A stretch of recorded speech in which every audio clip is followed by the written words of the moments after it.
धनक value research के podcast में आपका स्वागत है। आप सुन रहे हैं फर्स्ट पेज कॉलम, जिसको धीरेन्द्र कुमार ने लिखा है। निवेश का सबसे मुश्किल हिस्सा इंतजार है। अच्छा निवेश धैर्य की बात है, लगातार कुछ करते रहने की नहीं।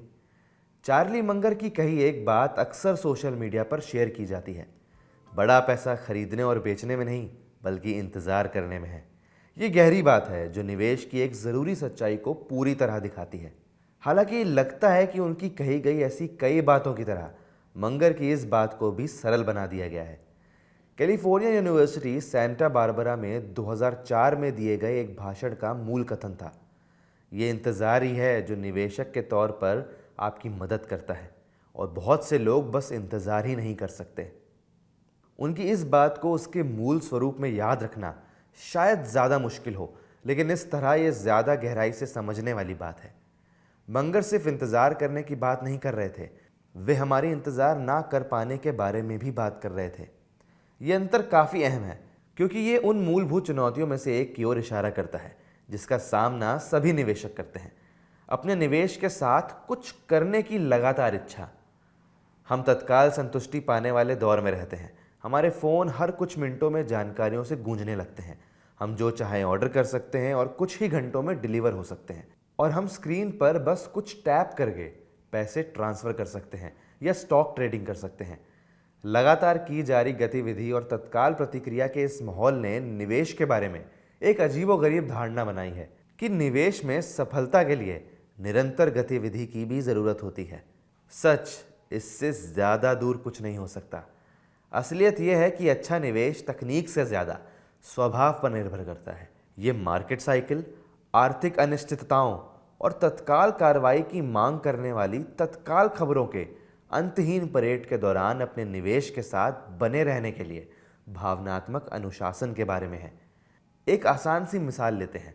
अगर आपने 20 साल पहले बाजार पर नज़र रखने वाले एक बुनियादी इंडेक्स फंड में निवेश किया होता और बस उसे बनाए रखा होता, तो आप अपने पैसे को कई गुना बढ़ा सकते थे। ये रिटर्न चालाकियों भरी ट्रेडिंग या मार्केट को टाइम करने से नहीं आता।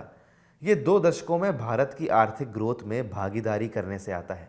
इसमें शामिल असली कौशल ये नहीं था कि क्या खरीदना है, बल्कि ये तय करना था कि क्या नहीं बेचना है। यही वो जगह है जहां मंगर की समझदारी खास तौर से प्रासंगिक हो जाती है। वे लोगों की इंतज़ार ना कर पाने पर चर्चा करते हुए निवेश की सफलता के लिए एक महत्वपूर्ण मनोवैज्ञानिक रुकावट को उजागर करते हैं।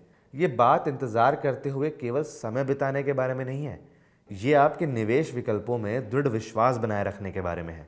इसी समय बाजार में उतार चढ़ाव होता है। दोस्त अपनी ट्रेडिंग की ताज़ा मुनाफे के बारे में शेखी भगाते हैं और फाइनेंस मीडिया चिंता करने के लिए अंतहीन कारण ब्रॉडकास्ट करता है। लेकिन यहाँ एक और गहरी नज़र भी है। इंतज़ार करने में असमर्थता अक्सर खुद को ज़्यादा सफाई से छिपा लेती है। निवेशक अक्सर अपनी लगातार ट्रेडिंग या पोर्टफोलियो के बदलावों को मार्केट की स्थिति पर प्रतिक्रिया या रिस्क मैनेजमेंट के तौर पर सही ठहराते हैं।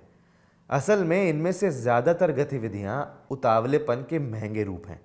वे लेन देन लागत और टैक्स पैदा करते हैं, जबकि शायद ही कभी वैल्यू जोड़ते हैं। इसका मतलब ये नहीं है कि आपको अपना निवेश पोर्टफोलियो कभी नहीं बदलना चाहिए। निवेश बेचने के कई सही कारण हैं। जब आपके फाइनेंशियल गोल बदल जाते हैं, निवेश को बनाए रखने का मूल कारण जब वैध नहीं रह जाता, या जब आपको इसके मनचाहे उद्देश्य के लिए पैसे की ज़रूरत होती है। मंगर ऐसी गतिविधि के प्रति आगाह करते हैं जो ज़रूरत के बजाय उतावलेपन से आती है। इसलिए निवेश की अगली चुनौती अगले बढ़िया मौके तलाशना नहीं, ये अनिश्चितताओं और अस्थिरता के दौर में भी सही निवेश के साथ बने रहने का स्वभाव है। इस बात को समझने के बारे में है कि निवेश की सफलता का रास्ता शायद ही कभी सुचारू या निरंतर होता है, और स्पष्ट निष्क्रियता के दौर अक्सर ऐसे समय होते हैं जब आपका पैसा आपके लिए सबसे मुश्किल काम कर रहा होता है। इसलिए शायद हम मंगर की समझदारी का अपना संस्करण बना लेते हैं। निवेश का सबसे मुश्किल हिस्सा यह जानना नहीं है कि क्या करना है, यह आपके फैसलों को समय के साथ काम करने देने का धीरज रखना है।